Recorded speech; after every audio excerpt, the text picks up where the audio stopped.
Welcome, my name's Doctor Warrick Bishop. I'm a cardiologist, I'm an author and a keynote speaker.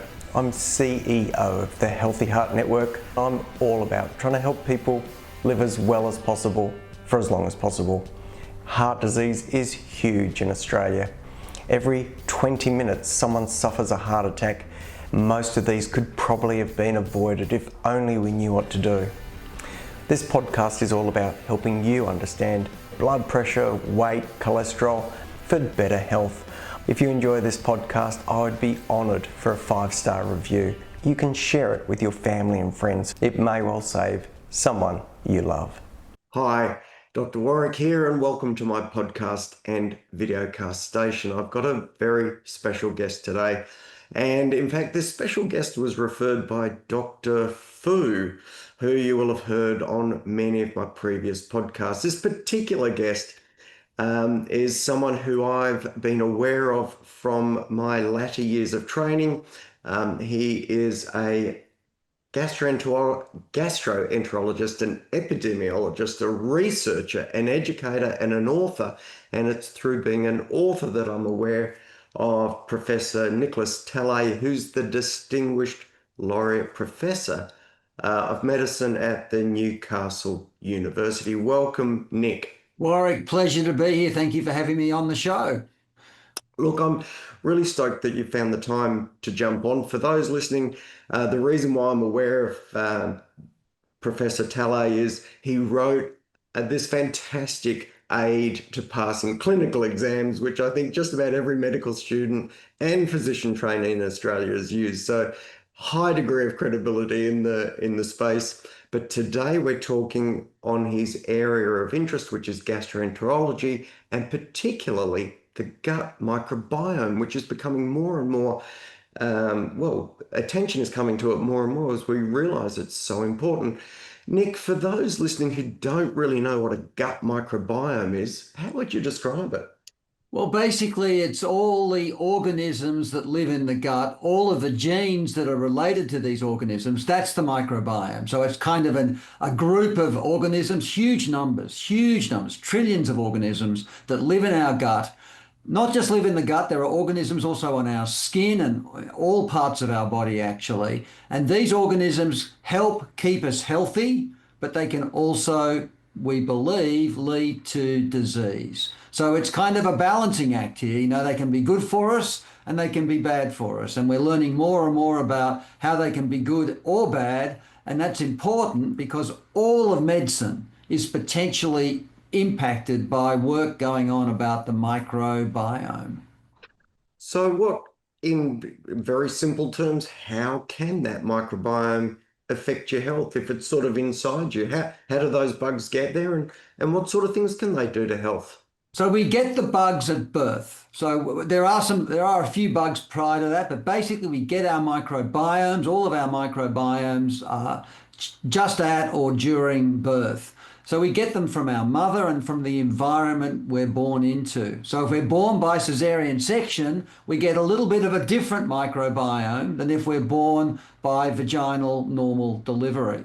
So that's one of the factors that alters the microbiome.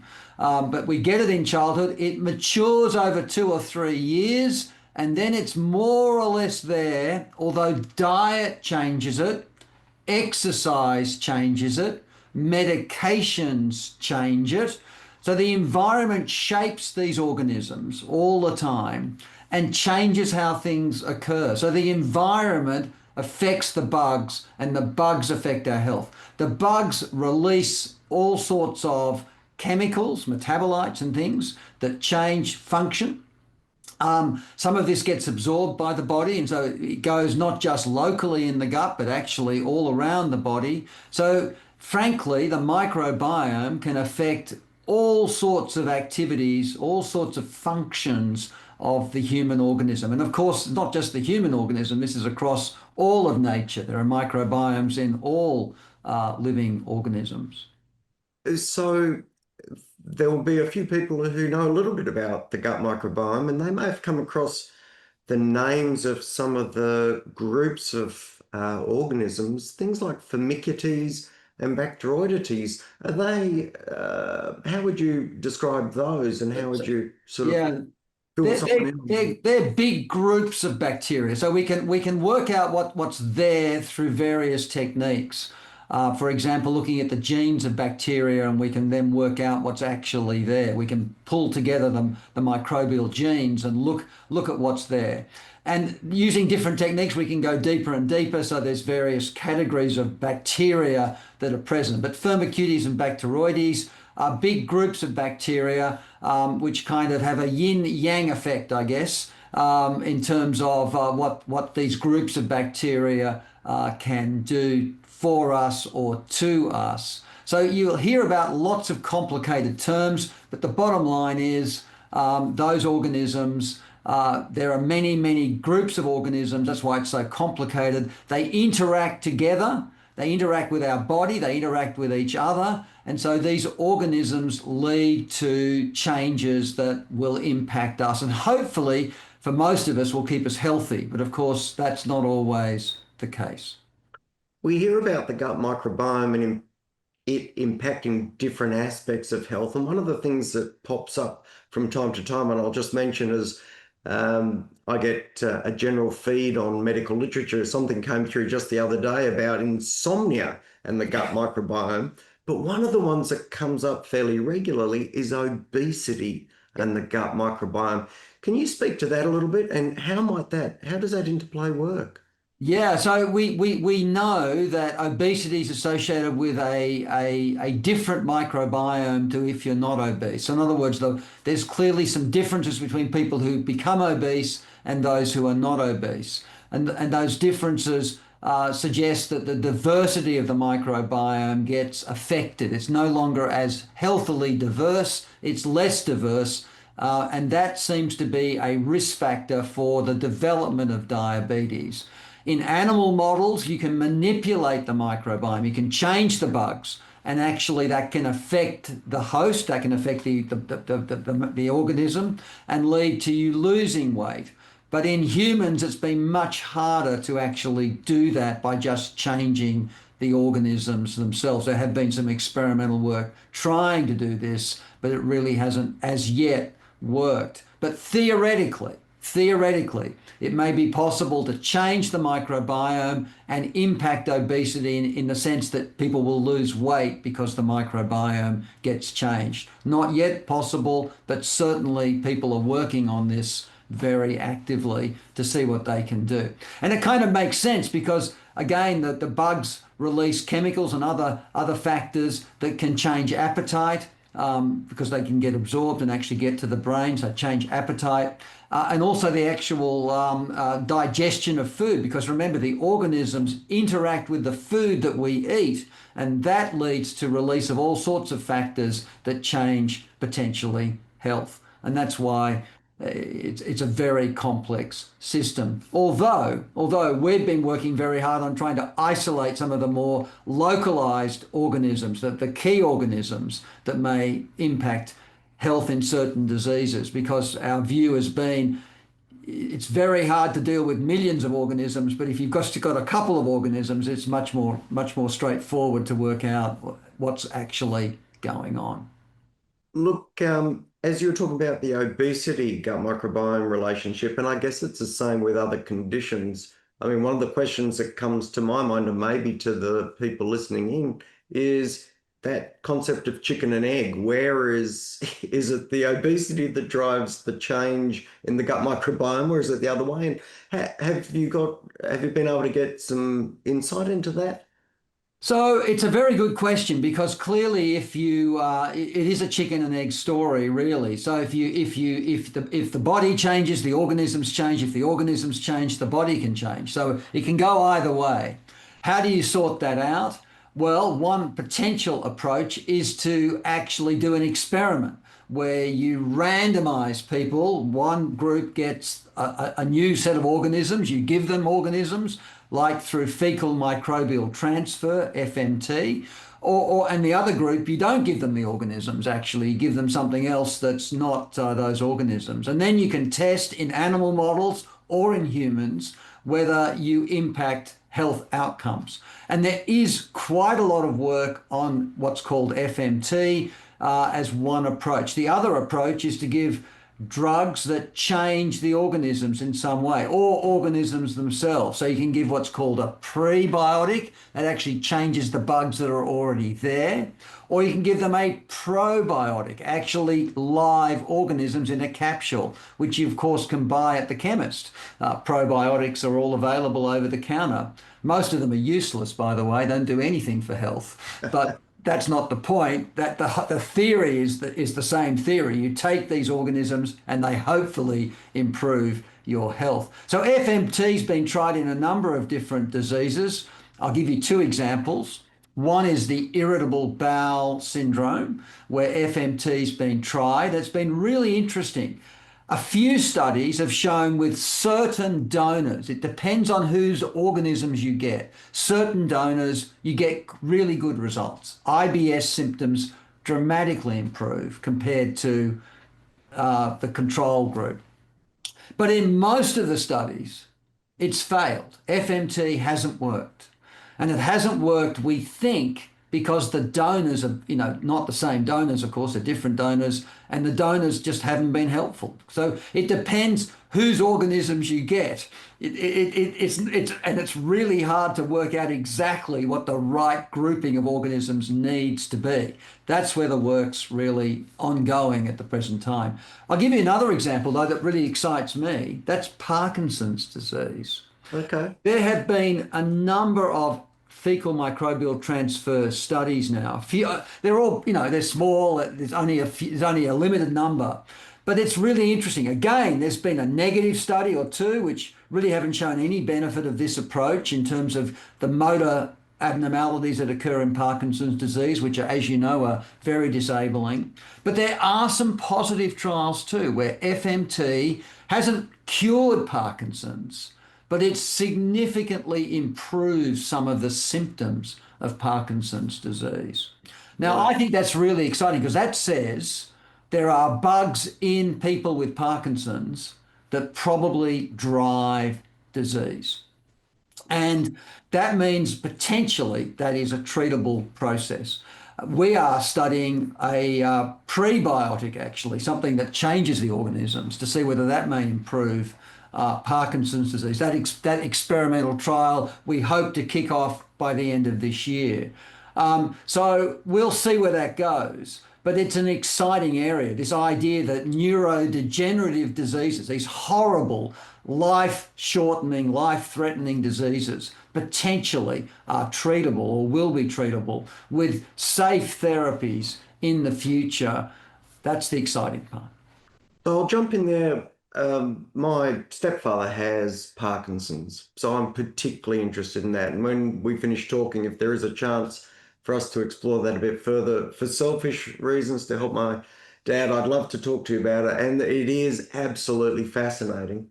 Sure. One of the things for those listening, just to give you an idea of how much more complicated it even is compared to what Professor Talley is saying, is when you think about the gut microbiome, the organisms that we're testing for, presumably using genetic or DNA testing from rectal samples or stool samples, could be reflective of bugs that are in the oral cavity, in the esophagus, in the stomach, through the small bowel and right through the colon. So not only do we have these millions and millions of organisms that Nick is talking about, we've got millions of organisms in different locations. And I wonder, Nick, do those organisms move geographically within the gut and potentially have different impacts as well? So not only being problematic of their own, but problematic by ending up in the wrong place, small bowel bugs ending up in the large bowel, vice versa. So we believe that's likely to be the case. There's no doubt you swallow your oral microbiome, the things in your mouth, they go down all the time into your gut, for example. And we have found in some of our recent work that there's a streptococcus in the mouth that appears to be present in the small intestine in a disorder called functional dyspepsia. These are people who have very severe indigestion problems, basically feel very uncomfortable after they eat, can't finish normal meals, may have pain in the stomach area, and there's no obvious explanation for it on the routine tests. But they have this microinflammation in the small intestine, and they do have these change in bugs that look as if they're coming from the mouth, we believe most likely, because of the type of streptococcus it is. So that's an example, potentially anyway, of bugs moving from one place where they're completely okay to be to a place where they're not supposed to be, and that may drive disease. And if that's true, and we have to prove that, then treating this bug, for example, might lead to resolution of the problem, which of course is the holy grail of all this research in the microbiome, finding the bugs that you can treat to really cure disease. And I guess I believe in the next 50 years or so, we will have many more disease cures because of the work going on in the microbiome. We're a long way from that yet, but we will over this time. Look, for those listening, you're probably aware I try and run to 10 to 15 minutes for the average podcast. It's been so easy to blow 15 minutes on this particular topic without even a pause. So I'm going to wrap up. But just before I do, we spoke about these neurodegenerative diseases, the potential hope with things like Parkinson's. Just before we wrap up for this episode, and if you have the time, Nick, I would love to invite you back for a part 2, because this is fascinating, and I know that there'll be people listening who can relate and want to know more. But when we think about those neurodegenerative conditions, one of the things that I understood, or I think I understood, is that the gut actually has nearly as many neurons as the brain. Is that the case? And is there sort of a gut-brain axis that this interplay is sort of working through? Yeah, there's no doubt there's a gut-brain axis. In fact, that's why we believe manipulating the gut, changing gut bugs, can affect the brain, because there's crosstalk. There's crosstalk because the nerves are connected through the big vagus nerve, for example, but also other neural connections. And you're right, there are a huge number of nerve cells in the gut. Only the brain has more. Only the brain has more. And the gut really is a nervous system in and of itself. And its complex nervous system helps us to digest food and to make sure we're comfortable while we're eating. Because, of course, if we don't digest properly, if we don't get our nutrients in, we don't survive. I mean, basically, that's the end. So absolutely right. And those nerves talk to the brain. And there's lots of evidence that gut diseases may predispose almost to diseases like Parkinson's. For example, the earliest manifestation of Parkinson's disease is constipation in many patients. Wow. Because their gut's been damaged by this disease, and then the brain gets damaged later. Wow. Well, look, let's pause it there. Absolutely fascinating. For those listening, I really hope you found this as informative as I have. I'm sure you will have. And for those listening, look, I really do appreciate you taking your valuable time to tune into this podcast. If you enjoy it, please like it and share it, because I'd love this information to reach more people. I genuinely want to thank you today, Nick, for joining us. I really appreciate your time, actually, because I know how busy you are. So thank you so much for sharing. Thank you. And what I'm going to do is record another session with Nick so that we can follow on this amazing gut microbiome journey. Till next time, I hope you all live as well as possible for as long as possible. Take care, and bye for now. Join the Healthy Heart Network and become part of our growing community. If you're interested in your heart health and risk of heart attack, then join the Healthy Heart Network for only $5 as a lifetime member. This represents $55 worth of value. We offer and help people understand their present state of heart health, what their current level of risk is, and the positive steps they can take to improve their risk of heart attack in the future. Go to www.healthyheartnetwork.com.au and click the Join the Family button.